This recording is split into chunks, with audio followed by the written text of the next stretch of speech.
جو بہت بڑے سائز کے اس کے پتے ہوتے ہیں، بہت نرم و نازک ہوتے ہیں، اور اس کا جو پھل ہوتا ہے وہ کدو جیسا ہوتا ہے اور کھیرے جیسا ٹیسٹ ہوتا ہے، اور اس میں مٹاس بھی ہوتی ہے۔ تو اللہ تعالیٰ نے ان کو اس طرح سے محفوظ کیا۔ اگر وہ کنارے، دریا کے کنارے بھی بہت عرصے تک پڑے رہتے تو بھی ان کی ہلاکت تھی، کیونکہ وہ ابھی ویسے نارمل نہیں تھے کہ وہ اپنے سے کہیں جا سکتے، انہیں ہیلنگ کی ضرورت تھی۔ تو بہرحال اسی پودے سے یقطین، جو بھی قسم کا پودا ہوگا، کریپر، اسی سے انہیں سایہ بھی ملا، اسی سے ان کا بیڈ بھی بنا، یعنی ایک پتے پہ وہ لیٹے ہیں تو ایک پتا انہیں ڈھکے ہوئے ہے، اوپر سے دھوپ سے بچا رہا ہے، اسی سے فوڈ بھی ملا اور اسی سے میڈیسن بھی ملی۔ تو اس طرح سے ان کی حالت اچھی ہوئی۔ باقی جو اس کے بعد کیا ہوا، اس میں تھوڑا تھوڑا اختلاف ہے، اور جو سب سے زیادہ ممکنہ بات ہے وہ یہ کہ پھر ان کو واپس اسی قوم کی طرف، جب وہ ہیلدی ہو گئے، نارمل ہو گئے، تو ان کو اسی قوم نینوا کی طرف واپس بھیجا گیا۔ فرمایا وَأَرْسَلْنَاهُ إِلَىٰ مِائَةِ أَلْفٍ أَوْ يَزِيدُونَ، اس کے بعد ہم نے اسے 1,00,000 یا اس سے زائد لوگوں کی طرف بھیجا۔ تو وہ نینوا قوم کم و بیش 1,000 تھی یا اس سے زیادہ تھی۔ یہ جو انداز ہے، 1,00,000، کیونکہ میات الف آیا ہے 100,000، میاں مینس 100 ہوتا ہے، الف مینس 1000 ہوتا ہے، تو میات الف 100,000 یعنی 1,00,000۔ تو 1,00,000 سے کم آبادی نہیں تھی، اس سے تھوڑی زیادہ تھی۔ اس کا یہ مطلب نہیں ہے کہ اللہ تعالیٰ کو گنتی صحیح سے نہیں آتی، معاذ اللہ استغفر اللہ، بلکہ مطلب یہ ہے کہ کوئی اس قوم کو دیکھے تو وہ 1,00,000 سے زیادہ ہی آنکے گا۔ فَآمَنُوا فَمَتَّعْنَاهُمْ إِلَىٰ حِينٍ، اور وہ ایمان لائے اور ہم نے ایک وقت خاص تک انہیں مہلت دی۔ تو جب یونس علیہ السلام بہتر ہو کر اس قوم کی طرف واپس گئے تو وہ ایمان لے آئے۔ اور پیچھے کا کیا سین تھا، ادھر یہ ہم نے آپ کو یہ والا سین دکھایا جو یونس علیہ السلام کے ساتھ ہو رہا ہے۔ جب یونس علیہ السلام چھوڑ کر چلے آئے تھے تو قوم کو جب عذاب کے آثار آنے لگے تو انہیں احساس ہوا کہ کہیں عذاب واقعی نہ آ جائے اور یونس کی بات سچی نہ ہو۔ وہ ڈھونڈنے لگے یونس علیہ السلام کو اور وہ کہیں نہیں ملے۔ وہ کہیں جب ان کو نہیں ملے تو وہ اپنی پوری فیملیز لے کر نکل گئے، صحرا میں چلے گئے اور اللہ سے گڑ گڑانے لگے، استغفار کرنے لگے۔ تو یہ وہ قوم ہے جس کے متعلق سورہ یونس میں آتا ہے کہ اللہ قوم یونس، سوائے قوم یونس کے اور کسی کو بھی سیکنڈ چانس نہیں دیا گیا ہے۔ یعنی عذاب کا جو مقررہ وقت ہے جب وہ ریچ کر جاتا ہے تو پھر عذاب آ ہی جاتا ہے، پھر عذاب رکتا نہیں ہے۔ لیکن چونکہ قوم کو ایک پلس پوائنٹ مل گیا تھا کہ ان کا نبی اللہ تعالیٰ کے حکم کے بغیر ہجرت کر گیا تھا، تو اب اس کا بینیفٹ قوم کو ملا کہ ان کا نبی ان کے درمیان نہیں تھا، کچھ پل پہلے وہ نکل گیا، تو وہ اس قوم کو بینیفٹ مل گیا کہ وہ عذاب ٹال دیا گیا اللہ تعالیٰ کی طرف سے اور عذاب نہیں آیا۔ پھر جب یونس علیہ السلام ہیلدی ہو کر واپس آئے تب انہوں نے قوم نے ان کے اوپر ایمان لے کے آئی اور ان کی ساری نصیحتوں کو قبول کی اور ایمان لے آئے۔ تو اللہ تعالیٰ کہہ رہے ہیں کہ پھر ہم نے ان کو ایک وقت خاص تک باقی رکھا، یعنی وہ عذاب سے نہیں تباہ ہوئے، پھر اپنی فطری موت ان کو آئی، اور وہ وقت ایک لمٹ تک ہی تو انسان دنیا میں رہتا ہے، بہت ہی تھوڑے ٹائم، تو وہ اپنی زندگی کو انہوں نے دنیا کا ایک اور مہلت انہیں مل گئی تو ان کو باقی رکھا۔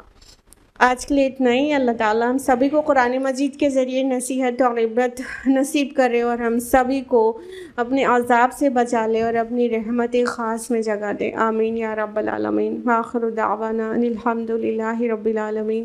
السلام علیکم ورحمۃ اللہ وبرکاتہ۔